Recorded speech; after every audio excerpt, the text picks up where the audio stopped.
Assalamualaikum warahmatullahi wabarakatuh. Halo anak-anak, bertemu lagi dengan Bu Amel. Untuk hari ini Bu Amel akan bersama kalian reading day. Seperti 2 minggu sebelumnya kalian melakukan reading day, yaitu membaca buku cerita yang kalian punya di rumah. Hari ini Bu Amel akan membersamai kalian membacakan cerita yang akan Bu Amel bacakan dari buku yang berjudul Hikayat Lengkap 25 Nabi dan Rasul. Buku ini Bu Amel pinjam dari perpustakaan tercinta kalian, perpustakaan Hamka, supaya mengobati rasa rindunya kalian. Jadi di dalam buku ini banyak sekali cerita Nabi dan Rasulnya.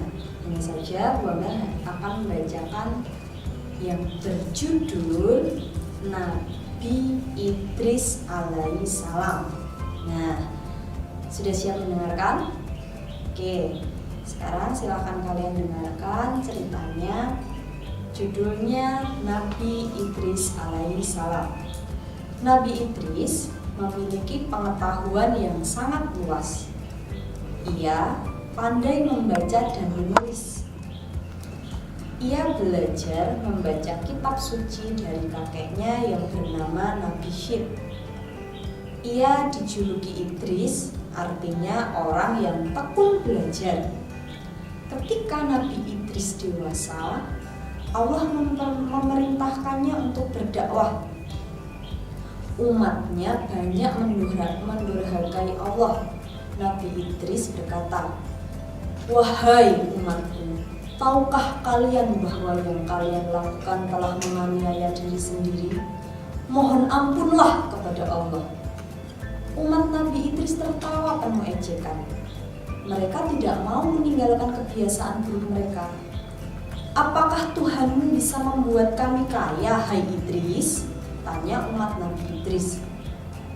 Nabi Idris menjawab, "Kekayaan tanpa kasih sayang Allah tidak akan membahagiakan kalian." Setelah puluhan tahun berdakwah, hanya sebagian kecil yang beriman. Allah akhirnya meminta Nabi Idris dan umatnya keluar dari kampung. Allah berkata kepada Nabi Idris, "Aku akan memberi hukuman kepada mereka yang tidak beriman." Selang beberapa bulan, kampung itu mengalami kekeringan. Pertanian mereka gagal dan binatang ternak juga mati.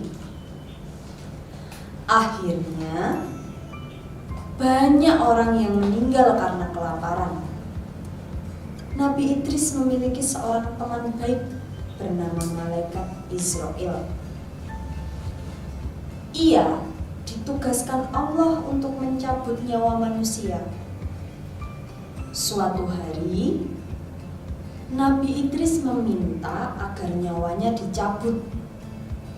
Malaikat Israel kaget dan berkata, "Allah belum memintaku mencabut nyawamu, wahai Nabi Allah." Malaikat Israel menyampaikan permintaan Nabi Idris tersebut kepada Allah. Allah mengizinkannya. Setelah Nabi Idris dicabut, Allah kemudian menghidupkan kembali Nabi Idris. "Aku tidak merasakan sakit sama sekali," kata Nabi Idris saat menjelaskan apa yang ia rasakan ketika nyawanya dicabut. "Itu karena engkau seorang yang saleh," jawab Malaikat Israel.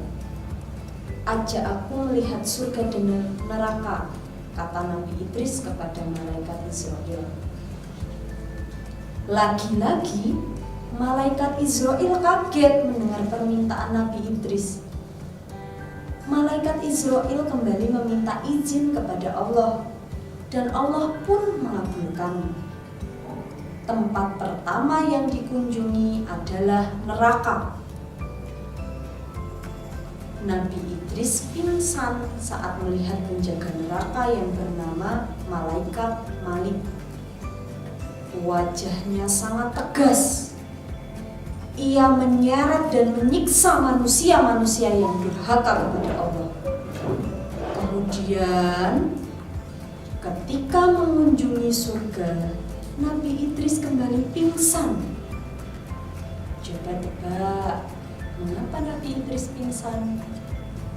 Nabi Idris bukan karena takut, melainkan karena keindahan surga. Malaikat penjaganya pun sangat tampan dan ramah. Aku tidak ingin kembali ke bumi. Aku ingin tinggal di sini, kata Nabi Idris. Wahai Nabi Allah, engkau boleh tinggal di sini setelah kiamat nanti, jawab malaikat Israil. Atas kasih dan sayang Allah kepada Nabi Idris, Allah kemudian memberikan sebuah tempat yang mulia di langit. Itulah tempat mulia dan penuh rahmat yang selalu dinanti-nantikan oleh manusia, yakni hidup bahagia di surga. Nah, itu tadi cerita tentang Nabi Idris alaihissalam. Sekarang kalian silahkan menuliskan pesan apa yang disampaikan dari cerita ini. Kemudian setelah kalian tulis, kalian sampaikan kesan, pesan, atau kalian boleh mau meminta diceritakan cerita apa oleh Bu Amel, nanti akan Bu Amel ceritakan di minggu berikutnya. Itu ya anak-anak, itu saja untuk reading day hari ini. Semoga kalian tambah suka membaca, karena membaca itu kalian bisa berkeliling dunia lewat buku. Jadi tidak hanya kalian jalan-jalan, karena sekarang sedang ada corona. Kalau ada corona berarti kita di rumah saja dan tetap jaga jarak, tetap pakai masker kalau keluar rumah, dan ingat, dengan buku kalian tetap bisa berkeliling dunia, kalian tetap bisa bercerita, kalian tetap bisa melakukan banyak hal. Itu ya dari Bu Amel. Sekian, wassalamualaikum warahmatullahi wabarakatuh.